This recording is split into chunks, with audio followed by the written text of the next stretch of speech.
9h30, journée d'Halloween. Et le thème de la peur, vous avez été très généreux depuis 7 heures ce matin de nous dire ce qui vous avait fait peur, particulièrement au cinéma. Et par 100 coudées, c'est le film L'Exorciste qui triomphe. Des gens qui sont en âge de se souvenir du lancement. Le premier visionnement a été fait le 26 décembre 1973. Donc, c'est arrivé en plus dans le temps des fêtes. Moi, je dis, quel genre de film pour vous mettre dans l'ambiance des fêtes? Il y a plusieurs cinémas à travers le monde qui avaient prévu des services ambulanciers pour des spectateurs qui perdaient connaissance au moment des scènes les plus fortes. Mais on reconnaît que ça a été un choc culturel que le film en question, qui n'a gagné que 2 Oscars, dont un pour les meilleurs effets sonores. Moi, j'avais vu ça à Rouyn-Noranda. Oui. Alors, oui, partout dans le monde. Eh oui. Ça a permis de découvrir une jeune actrice qui, malheureusement, a été l'objet de menaces. Imaginez-vous si l'Internet avait existé à l'époque pour Linda Blair. Ça aurait été incroyable. Les gens couraient dans la rue après elle. Pour lui régler son compte. Oui. Mais imaginez-vous si Linda Blair, si on avait fait l'exorcisme en pleine cyber-intimidation en ce moment. L'expert, évidemment, pour tous ces phénomènes étranges, incluant les exorcismes, c'est Christian Page. Christian, bon dimanche. Bon dimanche, Paul. On est content de te retrouver. Toi qui as animé, d'ailleurs, le dimanche après-midi sur nos ondes. Oui, absolument. Une émission qui abordait les thèmes de ce qu'on pourrait appeler le paranormal, mais des situations. J'ai commencé par le film L'Exorciste avant d'arriver au phénomène de l'exorcisme que tu nous as expliqué, un cas en particulier que tu avais développé pendant ton émission le dimanche après-midi. Est-ce que je me trompe en disant que ce film-là a marqué véritablement non seulement la société américaine, mais la plupart des gens qui l'ont vu, il y en a certains qui ont été gravement perturbés à l'époque? Tu sais, Paul, quand d'abord, l'Académie du cinéma américain considère que l'exorcisme, c'est le film le plus terrifiant de l'histoire du cinéma. Malgré que certaines scènes ont mal vieilli, comme la tête qui tourne, on voit bien que c'est une poupée, mais à l'époque, évidemment, on donnait le change aux téléspectateurs, et c'est le film considéré comme le film le plus terrifiant de toute l'histoire du cinéma. Ce qui est intéressant, ce qui est doublement intéressant avec l'exorcisme, c'est durant les entrevues, alors que le tournage avait lieu, William Peter Blatty, l'auteur du roman L'Exorciste et également le scénariste du film, s'était laissé aller à des confidences en disant qu'il n'avait pas tout inventé l'histoire. Il avait fréquenté des collèges jésuites, et un des prêtres jésuites, un des frères jésuites, lui avait confié que dans les années 40, il avait côtoyé des prêtres exorcistes qui avaient procédé à un rituel en janvier 1949. Alors là, évidemment, avec tout ce que ça l'entraîne, on s'imagine là, au niveau du fantasme de l'horreur, et ces prêtres-là avaient été très marqués par l'expérience. Donc, Blatty a rencontré certains d'entre eux, a colligé leurs témoignages, et à partir de cette trame de fond, il a écrit le scénario d'abord de son roman et ensuite du film L'Exorciste. Donc, ici, on est en présence d'un fait réel, librement inspiré, qui a librement inspiré l'exorcisme. Et vous nous aviez raconté un cas troublant qui a existé pour vrai, là, c'est pas un cas de fiction, voilà. d'une jeune fille. Oui, j'allais dire, Paul, que les cas d'exorcisme, comme ceux que l'on retrouve, qui ont alimenté le film L'Exorciste, ce sont des cérémonies religieuses qui sont faites en privé et très peu de choses ont transpiré de ces histoires-là. Mais il y a un événement, et tu l'as introduit, il y a un événement, un cas d'exorcisme qui a donné naissance, qui a donné lieu à un procès. Donc, tous les détails nous sont aujourd'hui connus. Et pour bien comprendre cette histoire-là, il faut retourner à Klingenburg-Onheim. On se trouve en Bavière, c'est dans le nord-est de l'Allemagne. Et voilà que, au milieu des années 60, on a une adolescente qui s'appelle Anneliese Michel, qui commence à avoir des problèmes de santé. Bon, la famille Michel est bien connue à Klingenburg-Onheim. C'est une famille aisée, de catégorie moyenne. Les parents, Joseph et Anna, exploitent une scierie à la sortie de la ville. Ce sont des gens qui sont très impliqués dans la vie pastorale. Et quand je dis ça, je reste poli parce que pour d'aucuns, on pourrait qualifier les Michel de véritables bigots, sinon des grenouilles de bénitier. Hein. Quand on entre à la maison, les seules décorations, par exemple, sur les murs, sont des photos de la Sainte Vierge, du petit Jésus et autres gondieuseries. Madame Michel elle a une espèce de chope de plomb sur ses filles. Elle les protège tellement que si ses filles désirent aller voir des amis, si ces mêmes amis ont des frères, Madame Michel va refuser que ses filles aillent voir leurs amis parce qu'elle craint toujours des comportements scabreux et répréhensibles. Donc, ça te situe un peu dans le contexte de tout ça, tu sais. Donc, c'est dans cet environnement hyper religieux que va grandir la jeune Annelise Michel. Donc, en 1968, elle est de santé fragile, hein, elle a eu la pneumonie, d'autres maladies infantiles, et en 1968, elle commence à avoir des espèces des absences. Hein. Elle est à l'école et tout d'un coup, pendant quelques secondes, c'est comme si elle tombait dans la lune et elle ne se rappelle pas ce qui se passe. Elle en parle à ses parents décident de consulter des médecins, qu'il lui faut passer des batteries de tests. On n'arrive pas à trouver quel est son état psychologique ou son état physiologique, mais on en conclut qu'il doit s'agir d'une forme d'épilepsie tout à fait bénigne. Donc, on va prescrire à Annelise Michel des anticonvulsifs. Dans les années qui vont suivre, Annelise va continuer d'avoir ces espèces de périodes d'absence. Et à ces périodes d'absence, évidemment, elle grandit dans un milieu excessivement religieux.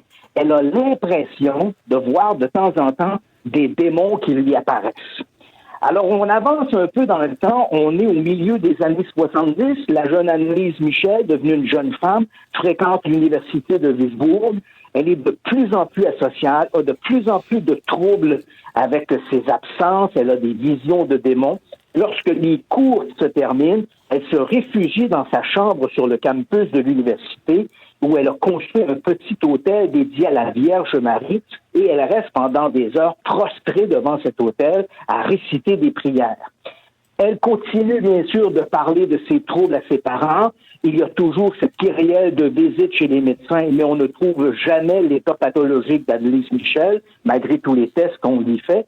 Et là, éventuellement, les parents, découragés et toujours obsédés par ces idées religieuses, en viennent à délaisser les hommes en blouse blanche pour se tourner vers les hommes en soutane noire. Les parents viennent persuader que si les médicaments n'arrivent pas à libérer leur fille ou à lui donner un bien-être, c'est parce qu'il s'agit d'une possession diabolique. Ils en parlent à des prêtres, à leur confesseur local. L'histoire commence à remonter la hiérarchie ecclésiastique et éventuellement, à l'automne de 1975, l'évêque de Wittenberg autorise un exorcisme, le grand exorcisme. Parce qu'il faut savoir que l'Église catholique reconnaît deux types de possession, une possession mineure et une possession majeure. La possession mineure, c'est plutôt le harcèlement. Des gens vont dire « je suis harcelé par des pensées troubles », c'est le diable.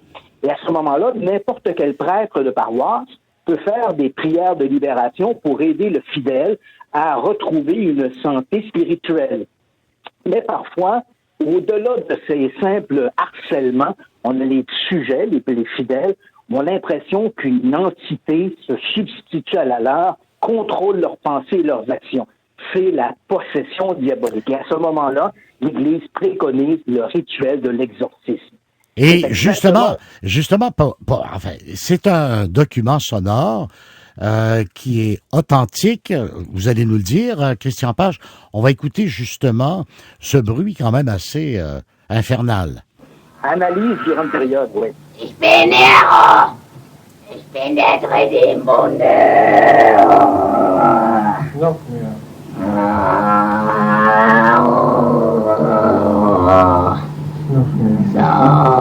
Bon, ça, apparemment, c'est authentique. Remarquez, Ce qu'on vient d'entendre, Paul, c'est à partir de septembre 1975 jusqu'à juillet 1976, la jeune Annelise va être soumise à près de 80 rituels d'exorcisme au rythme de 1 par semaine. Elle est à ce moment-là, on l'a enfermée dans une chambre de la maison de ses parents. elle se heurte la tête sur les murs, elle a des comportements complètement erratiques, elle ne mange plus, elle se contente de manger des araignées et des insectes qu'elle trouve dans sa chambre, elle ne boit plus, elle urine dans ses sous-vêtements qu'elle essore dans sa bouche, c'est la seule façon qu'elle prend du liquide, et les prêtres exorcistes doivent l'attacher sur son lit pour l'empêcher de se blesser.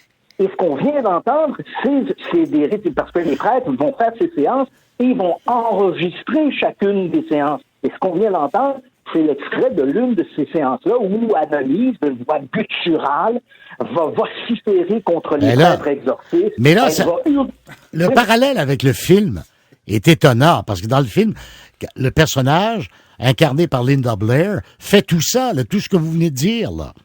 Absolument. Donc, on est dans la même zone frontière, mais ici, on a une documentation parce qu'il y a eu un procès. Parce que, bon, il faut savoir que le 1er juillet 1976, les parents de la jeune Annelise vont retrouver leur fille morte dans sa chambre. Elle est morte de déshydratation et de malnutrition. On va demander de libérer un certificat de mortalité naturelle. Le médecin, le procureur et pathologiste refusent de le faire. L'histoire va remonter dans le mécanisme de la justice. Et à peu près 1 an, presque jour pour jour après la mort d'Annelise, il y aura un procès où les parents et les prêtres exorcistes seront accusés d'homicide involontaire et de non-assistance à personne en danger. Mais Christian, moi j'ai une question. Est-ce que les comportements, ce qu'on a entendu, tout ça, les grognements et tous les comportements bizarres sont survenus après la sortie du film Exorciste ou avant la sortie du film? Je te dirais que c'est après la sortie du film L'Exorciste. Oui, parce que 2 ans à peu près. Les comportements, les séances d'exorcisme, dans le cas d'Annelise Michel, se produisent entre 1975, septembre 1975, pour les premières séances, jusqu'à juillet 1976. Donc, à ce moment-là, le film est déjà sur les écrans depuis 2-3 ans. Oui, c'est ça. Moi, je vais simplement vous dire, Christian, que j'ai eu peur, comme tout le monde, dans les années 70, de ce film-là. C'est-à-dire qu'on est sorti de là, on est allé le voir quelques amis ensemble, on est sorti de là. Et en 70, j'ai eu peur de ce film-là, puis je trouvais que, comme tout le monde, tu sais, j'ai été marqué. Mais j'ai été davantage marqué 8-9 ans ou 7-8 ans plus tard, après une conversation avec une religieuse à qui j'avais dit, avez-vous vu le film L'Exorciste? Puis je riais parce que je disais, écoute, à l'époque, j'ai eu peur de ça, je croyais à ça, j'en revenais pas. On est tellement naïf quand on est jeune. Et elle m'avait raconté que ça existait, qu'il y avait eu un exorciste à Québec, dans un couvent, puis elle m'en a parlé. Et j'ai eu davantage peur du film 8 ans plus tard qu'au moment où je l'ai vu. À cause de cette conversation. À cause de cette conversation-là, où quelqu'un était en train de me dire la possibilité que ça pouvait arriver. Ouais, et ça a été un des classiques d'Hollywood, hein, c'est de découvrir dans les années 70, d'abord avec le film The Amityville Horror, on a découvert le pouvoir de cette phrase qui dit d'après une histoire vraie. Lorsque le film L'Exorciste est sorti en salle, il n'y avait pas cette mention-là. Non. C'est n'eût été des confidences de William Blatty, on n'aurait pas su que le film était basé sur une histoire vraie. Mais des années plus tard, Hollywood va découvrir effectivement qu'il y a une valeur ajoutée de dire tel film est basé sur une histoire vraie, même si c'est très librement inspiré de... Dans le cas d'Annelise Michel, on a d'ailleurs un film, début des années 2000, qui s'intitule L'exorcisme d'Émilie Rose, qui est librement inspiré de l'histoire d'Annelise Michel. Mais ce qu'il y a d'extraordinaire dans cette histoire-là, puis il faut insister là-dessus, c'est que tous les éléments, tous les détails de l'exorcisme d'Annelise Michel sont connus à cause du procès, qui s'est soldé d'ailleurs par des accusations de non-assistance à personne en danger. Et comme les parents et les prêtres exorcistes avaient été détenus en attente du procès, ils ont immédiatement été libérés. Les prêtres avaient de leur côté les cassettes d'enregistrement pour démontrer les comportements erratiques d'Annelise. Et de l'autre côté, on avait tous les médecins qui sont venus témoigner en disant qu'elle était de santé fragile, probablement qu'elle faisait de l'épilepsie. Ouais. Et aujourd'hui, avec le recul, je dois te dire, Paul, que l'affaire Annelise Michel continue d'alimenter la controverse dans les milieux médicaux. Pour la simple et bonne raison qu'Annelise Michel, quand on regarde ses comportements, on a l'impression qu'elle souffrait un peu de schizophrénie, qu'elle souffrait un peu de paranoïa, qu'elle souffrait un peu de névrose. Mais dans l'histoire de la psychiatrie, il n'existe aucune maladie reconnue où tous ces symptômes sont réunis en une seule et même fois. Donc, les psychologues et les psychiatres parlent pas de possession, mais ils parlent d'un syndrome de possession. Ouais, Donc, ouais. un syndrome où une personne agirait avec des comportements comme si elle était possédée du diable. Mais bien sûr, ce n'est pas à la science de se prononcer si le diable existe. Ben ou non. voilà. Christian, ça a été un plaisir de vous accueillir en ce dimanche d'Halloween. Ça me fait plaisir, Paul. Merci beaucoup.